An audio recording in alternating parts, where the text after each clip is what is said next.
বিটিভিতে সরাসরি সম্প্রচার করা হবে শেখ হাসিনার মামলার রায়। সেই রায়টা কি? গণহত্যার দায়ে অভিযুক্ত প্রধান আসামি শেখ হাসিনা, যিনি বাংলাদেশে 4 বার অথবা 5 বার প্রধানমন্ত্রী হবার রেকর্ড অর্জন করেছিলেন। দেখেন আজকে ইতিহাসের কি নির্মম পরিণতি। সবার জন্য কবর খুঁড়ে আজকে তিনি নিজে কবরে ঢুকে যাচ্ছেন এক অর্থে। এই ধরনের বাংলাদেশে মামলা একজন সাবেক প্রধানমন্ত্রীর ক্ষেত্রে হয়নি।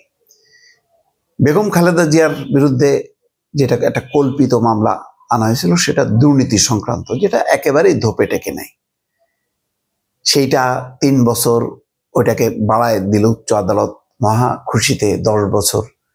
তো সেটা তো দুর্নীতির মামলা, হত্যা মামলা না, গণহত্যার মামলা।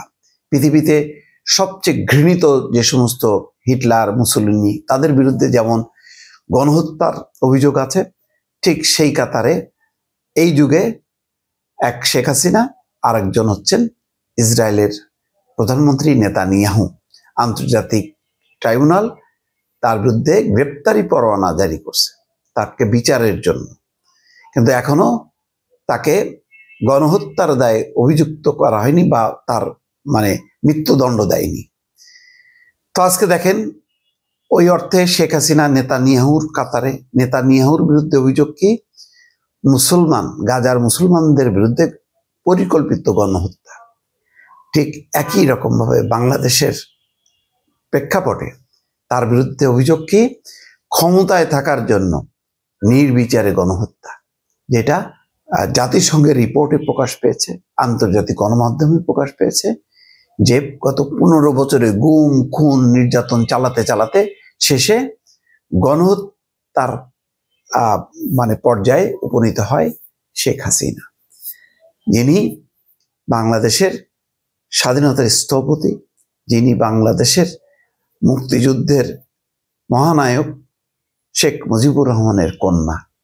শেখ মুজিবুর রহমানের কন্যার কেমন শাসন হওয়া উচিত ছিল বাংলাদেশে, সেটা ক্ষমতায় থাকতে থাকতে আর ক্ষমতা ভোগ করতে করতে, ক্ষমতাকে আঁকড়ে থেকে চিরকাল মসনদে থাকবেন এবং তিনি দেশ শাসন করবেন, এই যে তীব্র আকাঙ্ক্ষা, জনমতকে পদদলিত করে ভোটকে কবর দিয়ে ক্ষমতায় থাকার যে উদগ্র আকাঙ্ক্ষা, সেই আকাঙ্ক্ষার আজকে পরিণতি, তিনি পালিয়ে বাঁচলেন সত্য, কিন্তু গণহত্যার দায় থেকে মুক্ত হতে পারলেন না। শেখ হাসিনা বিবিসি সহ বেশ কিছু আন্তর্জাতিক গণমাধ্যমে বলেছেন এগুলি ক্যাঙ্গারু কোর্ট, আগে থেকে সাজানো ছিল, বলতে পারেন সত্য, কিন্তু এটা কি মিথ্যা?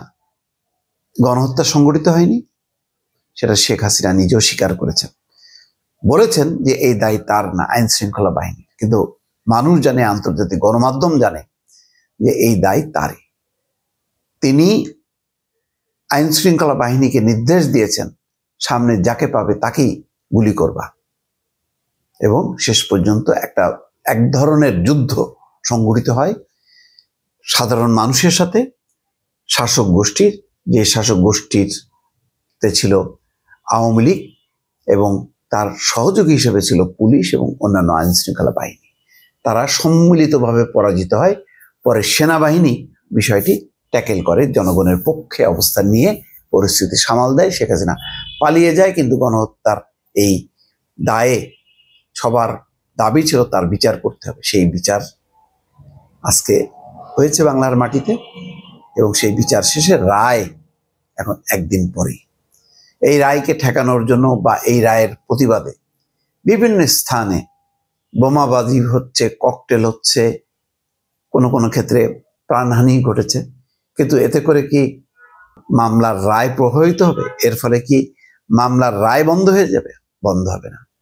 বাংলাদেশের ইতিহাসে সবচেয়ে ঘৃণিত, পৃথিবীর ইতিহাসে যে সমস্ত স্বৈর শাসকদের চরম শাস্তি ভোগ করতে হয় গণহত্যার দায়ে, সেই দায়টা পড়ছে শেখ হাসিনার কাঁধে। সেই দায়ের কারণে তার এত বড় ঐতিহ্যবাহী একটা দল বাংলাদেশ আওয়ামী লীগ আজকে ছিন্ন ভিন্ন হয়ে গেছে। অস্থায়ীভাবে তার পরে তার সাংগঠনিক কার্যক্রম নিষিদ্ধ এবং সেই দল নির্বাচনে অংশ নিতে পারবে না। এই যে পরিস্থিতি, এই পরিস্থিতির জন্য দায় কার? দলকে ধ্বংস করা, দলকে আজকে ফ্যাসিস্ট একটা দলে রূপান্তর করার দায় যেমন শেখ হাসিনা, তেমনি গণহত্যার দায়ও শেখ হাসিনা। এর থেকে রেহাই পাবে না। দেখেন, আজকে সে তার প্রতিদ্বন্দ্বীকে নির্মূল করার জন্য বেগম খালেদা জিয়াকে শুধু দণ্ডিত করেনি, তাকে পরপর 2টি নির্বাচন থেকে বঞ্চিত করছে, 2018 এবং 24। কারণ খালেদা জিয়ার সাথে শেখ হাসিনা লড়তে ভয় পায়, তাই ছলে বলে কলে কৌশলে তাকে দণ্ডিত করা হয়েছে এবং দণ্ডিত করার জন্য তাকে নির্বাচন থেকেও তাকে বাদ দেওয়া হয়েছে। শেষ পর্যন্ত তিনি বাঁচতে পারলেন? তিনি কি নিজেকে রক্ষা করতে পারলেন?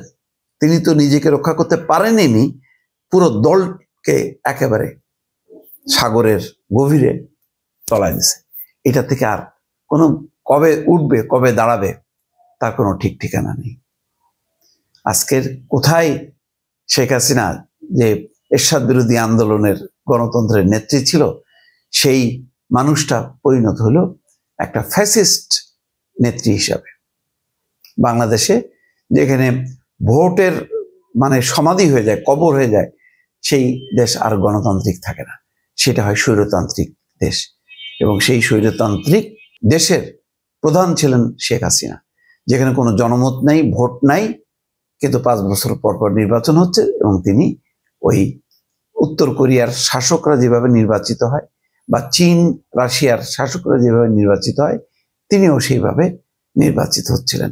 বড় লজ্জার, বড় মুক্তিযুদ্ধের কথা বলা হয়, মুক্তিযুদ্ধের আকাঙ্ক্ষাটা হচ্ছে গণতন্ত্র। সেই গণতন্ত্রকে কবর দিয়ে তিনি ক্ষমতায় থাকতে চেয়েছিলেন এবং দুঃখজনকভাবে বাংলাদেশের সুশীল সমাজ, সাংবাদিক, বুদ্ধিজীবী এবং তার দলের রাজনীতিকরা সেটা মেনে নিয়ে তাকে ওই মুক্তিযুদ্ধের দোহাই দিয়ে তাকে ক্ষমতায় থাকার ব্যাপারে সহযোগিতা করে গেছে। আজকে তারা কোথায়? আজকে তারাও পাশে নেই, তারাও নিশ্চিহ্ন হয়েছে এবং শেখ হাসিনাকে আজকে গণহত্যার দায়ে তাকে মৃত্যুদণ্ড বা ফাঁসি অথবা আজীবন কারাদণ্ডের মুখোমুখি হতে হচ্ছে। এটাই হচ্ছে ইতিহাস, বড় নির্মম। ইতিহাস কাউকে ক্ষমা করে না। আজকে শেখ হাসিনার বেলায় সেটাই প্রযোজ্য হচ্ছে। দর্শক।